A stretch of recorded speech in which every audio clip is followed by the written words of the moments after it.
आता मी परत एकदा घोषणा देतोय, सगळ्यांनी आवाज असा सगळ्या बीड मध्ये नाही, मीडिया सगळं समोर आहे, मुंबईच्या त्या मुख्यमंत्र्याच्या कॅबिन मध्ये गेला पाहिजे की अरे इथं एवढं करायला, मुंबईत आल्यावर शेळ्या आणि मेंढ्या घेऊन आले तर अख्खी मुंबई लेंड्यामध्ये जाईल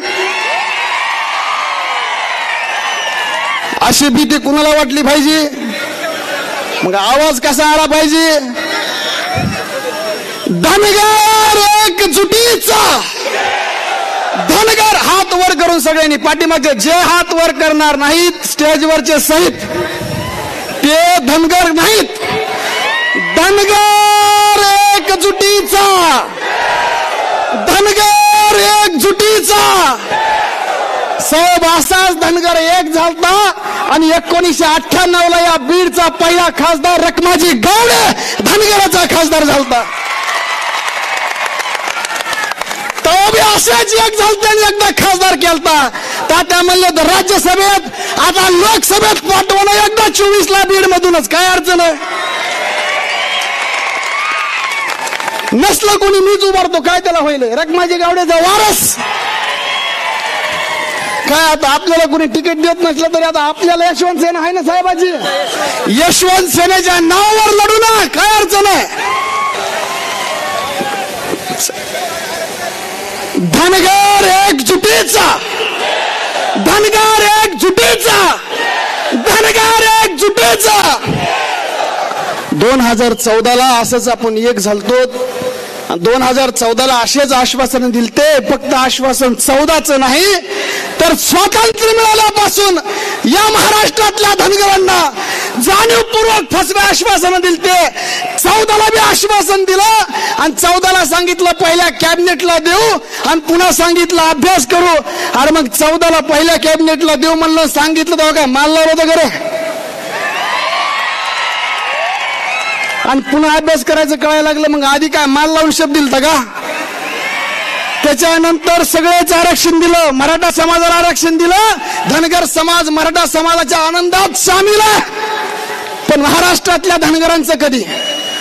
या महाराष्ट्रातल्या 70 वर्षापासूनच्या धनगरांनी 70 वर्षापासून ज्या आरक्षणासाठी संघर्ष केला, ज्या मुख्यमंत्र्याला इथल्या सगळ्यांचं जर दुःख दिसत असेल तर आमची माय माऊली ज्या वेळेस हातामध्ये 2 लेकरं घेऊन आणि डोक्यावर टोपली घेऊन ज्यावेळेस मेंढ्याकडे जाते, त्या माय भाऊलीचं दुःख कोण बघणार? कोण बघणार? आम्ही सगळं एकतर्फी प्रेम करायला लागलो. राष्ट्रवादीवर कुणी करतोय, भाजपवर कुणी करतोय, कुणी सेनेवर करतोय, कुणी काँग्रेसवर करतोय. पण आमची अवस्था कशी आहे धोडतले साहेब? एक शेर फार सुंदर आहे, मेरी कोई खता तो साबित कर. ताई आहेत त्याच्यामुळे टेन्शनच नाही.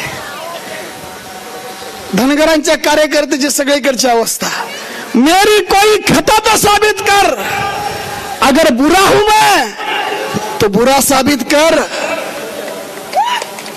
म्हणजे आम्ही तिकीट मागितलं की आमच्याकडे पद चिटणीस, सरचिटणीस, सचिव, तालुका सचिव, अध्यक्ष होत नाही आमचा. आम्ही अध्यक्ष पद मागितलं की कट. ती मग कार्यकर्ता प्रत्येक पक्षाला विचारायला लागला, मेरी कोई खता तो साबित कर, अगर बुरा हूं मैं तो बुरा साबित कर, तुझे चाहा है कितना ये तू क्या जाने, तुझे चाहा है कितना ये तू क्या जाने, चल मैं बेवफा सही, तू अपनी वफा साबित कर. काय ना, आम्ही 1 लाख मतदान करू ना, जे आम्हाला आरक्षण दिल ते एकतर्फी प्रेम, पुन्हा एकतर्फी बटणं, आरक्षण तर द्या.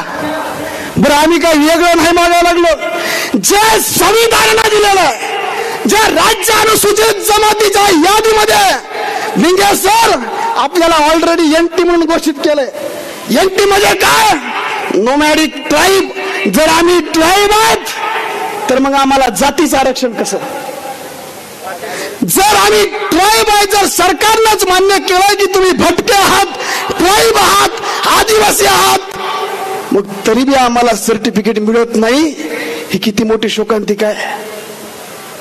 पण हा विचार इथल्या सरकारच्या मानगुटीवर बसून धनगराच्या प्रत्येक पोरांना केलं पाहिजे। आणि 17 तारखेला आदरणीय दोडतले साहेबांनी लढा उभा केलाय। 17 तारखेला आता इथं बसले, कुणाकडे शेळ्या आहेत हात वर करा बरं। एवढ्याचे जरी शेळ्या मिळल्या ना, मुंबईत दिसतील, लेंड्या दिसतील तुम्हाला। मेंढ्या कुणाकडे आहेत? मेंढ्या मेंढ्या बैल गाई, गो हमारी माता है, मुंबई के साथ लेके चलेंगे ना। नांगर, नांगरा सकट बैल, ही सगळ्या दोडतले साहेबांनी सांगितलं। आता कुठे घेऊन जायचं? आणि नाही मुंबईत भेटलं, दिल्लीचं संसद भवनाची जागा आपल्या बापाची आहे, घाबरायचं नाही। भिंगे सर बरोबर बोलतोय ना मी? रायसीना प्रांत त्या काळामध्ये मल्हारराव होळकरांच्या खाजगी मालमत्तेतला होता, जी फुकट दिला होळकरांनी, म्हणले बांधा संसद इथं, ती जागा आपलीच आहे। पण अडचण अशी, तिथं आपला कोणी नाहीये, त्याच्यामुळे हा लढा लढत असताना आपला तिथं गेला पाहिजे। माननीय भिंगे सर इथं बसलेत, 2019ला एकदाच दणका दिला, पण महाराष्ट्राचा माजी मुख्यमंत्री पाडला। तोच लढा बीड जिल्ह्यामध्ये लढावा लागेल, तोच लढा महाराष्ट्रातल्या प्रत्येक लोकसभा मतदारसंघामध्ये राबवावा लागेल। तात्या म्हणले तसं तिकीट मागा, नाही भेटले यशवंत सिन्हा जिंदाबाद, लढेंगे जितेंगे।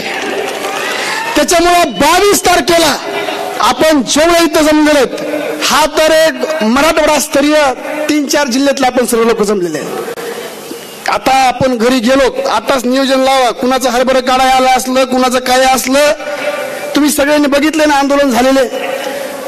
काय जे आपल्याकडे आहे, 2 व्हीलर असू द्या, 2 व्हीलर घेऊन जाऊ, कुणी केस करतो, मी वकील आहे, तुमचं वकीलपत्र फुकट घेतो त्याच्या मायलावर, जाऊ दे काय होईल तुम्ही। पण आता महागार, हात सगळ्यांनी वर करा, हात।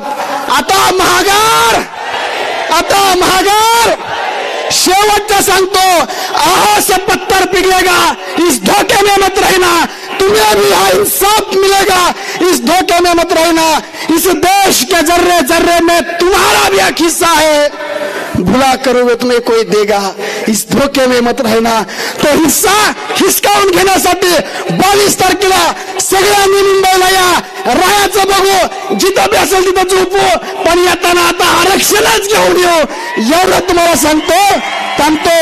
येळकोट येळकोट, आवाज सगळ्यांनी आवाज, अरे आवाज आला पाहिजे जोरात।